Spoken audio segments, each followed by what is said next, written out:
একটা ঘটনা বলি, যেটা হলো কি, আশা করি বুঝেই গেছো, যেটা মুকুট সম্পর্কিত কিছু কথা তোমাদের সাথে শেয়ার করতে চাইছি। এই যে মুকুটটা দেখছো কোথা থেকে নেওয়া হয়েছে অবশ্যই জানাবো। যেটা দেখছো পিন কিন্তু পেছনে দেওয়া নেই, ইনকমপ্লিটেড একটা মুকুট। এরকম প্রবলেমে পড়লে এটা সলিউশন কিন্তু আর্টিস্টদেরই করতে হয়। আর সেটা কিভাবে করবে একটা স্টেপের মাধ্যমে শিখিয়ে দিই। অনেক রকম পদ্ধতি হয় যেটার অনেক জোগাড়ও লাগে।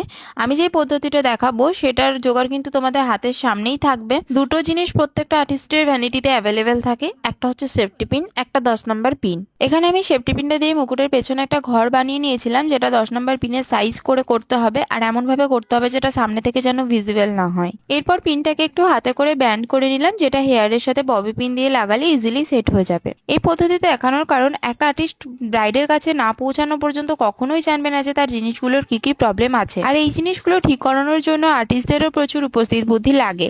এবার বলি, মুকুটটা নেওয়া হয়েছিল শোলাঘর থেকে। ডিজাইন সুন্দর ছিল কিন্তু ইনকমপ্লিটেড ছিল। ব্রাইডাল সিজনে এত মুকুট ডেলিভারি চাপে ছোটখাটো মিস্টেক গুলো হতে পারে, তো আমি বলবো এখন অনেকেই সুন্দর সুন্দর মুকুট বানায়, তোমরা তাদের কাছেও ট্রাই করতে পারো, তাহলে এই প্রবলেম গুলো তোমাদের হবে না।